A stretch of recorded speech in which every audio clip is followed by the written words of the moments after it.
Yo, what up? It's Dylan. So, I pretty much spent past this past weekend um grinding the fuck out of Darktide. I played it for 45.8 hours according to Steam. Didn't sleep one of the days. Kind of just sat at my desk and played the game. Um, so now I'm here to tell you my thoughts about it.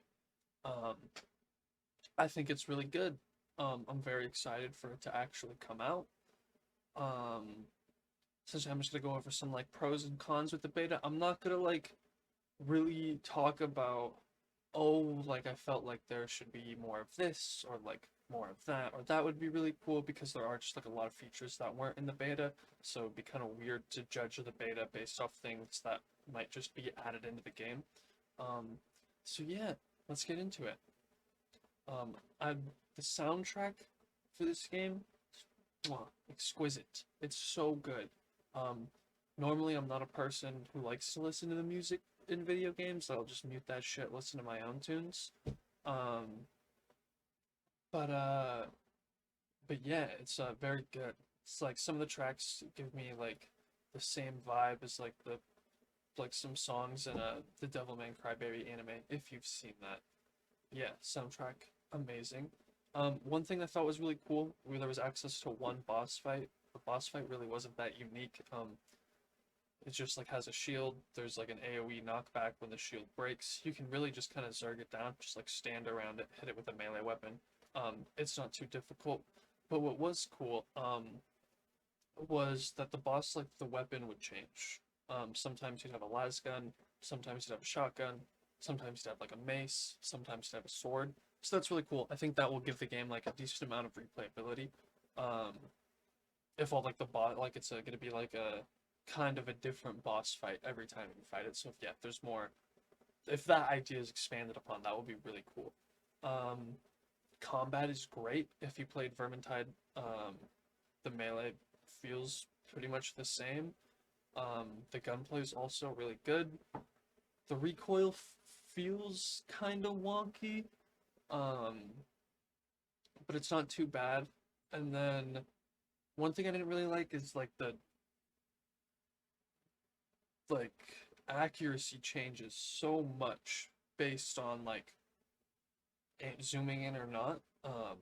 Like if you're not ADSing, like the accuracy is like significantly worse, which is kind of lame. Like I get it, but like the just drasticness of it is a little much.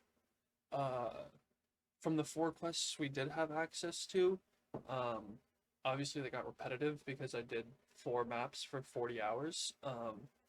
But just on their own, they all felt pretty unique. There was essentially go through a map, kill a boss, um, hack into a system to get some like cryo rods and like fix the factory. There was the like removing the infection, or like the Nurgle infection in the factory or the smeltery. And then there was the like a special ammo acquisition, where you just like essentially go through a map, raid these two storerooms. Yeah, they were all like, they all felt pretty unique, which is good. So if there's a bunch more maps in the actual game, I don't think that'll be a problem. Um, the dialogue is wonderful. The way characters interact with each other based on like the lore. So essentially, you get like when you make your character, you get, I think it's like 6 or 7 different options, or like different choices for like key points in your character's history. And then based off that, your characters will interact with each other. Also, it seems like you can get like, there's different quest givers for one map. So like you can go through a map and sometimes you'll have like the tech priestess talking, or sometimes the guy will be talking, and sometimes the girl will be talking. I don't remember any of their names. But so that helped a lot. Like you just get to hear different people talking on the same mission, so it's not, doesn't feel as repetitive. Um, Also, it's like how you learn like the story essentially, like while why you're there, which is really cool. The gore is fantastic. Just like hacking through with the sword a bunch of enemies and seeing like jaw bones and rib bones and like bits and pieces flying everywhere. is cool. I like it a lot. It's really good. One thing I noticed was like enemies would kind of just disappear when they would be blown up by grenades, but that's probably just like a beta thing, so I'm not really gonna discredit it for that. And then the last thing on the pros list is the map design. The maps are gorgeous. Like at any point in time, like you can just like look up and you're like, oh, like the ceiling goes really high. There's like a bunch of like it's a bunch of like pipes going up in like the factories. It looks very good. Really like captures that hive city feeling if you're familiar with the Warhammer lore. See, that's it for the pros. To get into the cons, um,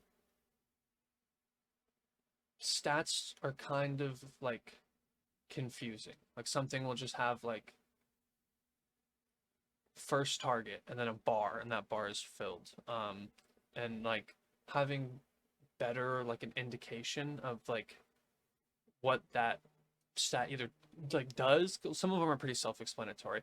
But like how much like what is that like bar? If the bar is 70% filled, what does that mean? You know? So it's like a little confusing on understanding uh either like how good something is or like what the stat even does. Some of the weapon specials were pretty lackluster. Like half the guns weapon specials are just um turning a flashlight on. I think the shotgun, like you load an extra bullet into it, so that's about it. Like there's nothing too crazy. That could just be the beta weapons though. There could be cooler stuff in the actual game. Um, the way you get items, at least in the beta, was pretty repetitive, kind of boring. Essentially, you just do a mission and then you either level up and get a reward, um, or you go to the armory and you buy a weapon. And sometimes after a mission, you'll get like an Emperor's Gift, which is just like a random item. Um, most of the time in the beta, anything you can buy in the armory will just always be better than your level up rewards. So they're not even like worth it half the time because you just always have enough money to buy something from the armory. Um, so yeah, it's kind of lame. Like if getting good weapons outside of like the currency you get for doing like your weekly contracts is just like waiting for the armory to refresh for something to have a higher item level, that's kind of boring. Uh, so hopefully that is a little different. There's like more unique ways to get items in the actual game. Another problem I had is so for like the perks, like as you level up, you get a new perk 5, 10, 15, 20, 25, 30. Some of those perks, there's just like a correct choice. Like, for example, on the Zealot, one of the perks makes it so you don't get stunned on melee hits, and um, you get movement speed whenever you do get hit. Um, if you're doing what the preacher zealot wants to do, which is like hit stuff, you're always gonna take that part. There's no other reason to take the other two. It's just like really good. Um, so that's kind of boring. It kind of makes it so like, oh, I leveled up, but like I don't really have a choice because this one's just so good that like I'm actively like hurting my gameplay if I don't take it. Um, so that's kind of boring, a little lame. Some of the weapon perks like are just like worded weird and like it's not really clear like what it does. Like one will be like on knockback applies 500% stagger over 3 seconds. Like I have no idea what the fuck that means. Um yeah, just like a lot of perks are like that where you see it and like I can like I can kind of figure out what it does, but like it's not super clear and like it's not really like easy to like test in game. Um, so yeah, hopefully they can fix. I'm pretty sure the game's getting translated into English anyway, so that hopefully will be fixed for the main game. Because just like some of the perks, like, you just have no idea what they do. And then I think my last complaint, which is kind of nitpicky, I don't think it'll matter too much for like when the actual game comes out, is that the Zealot and Ogren, at least the subclasses we had access to in the beta, they essentially had the same ability. Ogren charges forward and knocks everyone down, Zealot charges forward and then gets like a, sorry, the recording stopped for some reason. But essentially, Ogre charges forward, knocks everyone down. Zealot charges forward and then gets like a crit swing on like the next attack afterwards. But the Zealot also knocks people down when they charge forward. They're just not as big as the Ogre, and so it doesn't knock down as many people. So like they're more or less the same ability. But that probably won't be a problem when the actual game comes out, because hopefully there'll be more subclasses, more uniqueness, and then just those two kind of overlap. But yeah, that's my thoughts on Darktide. I really liked it. I'm very excited for the game to come out in like a month and a half. Yeah, thanks for watching. Like, subscribe, all that jazz. See ya.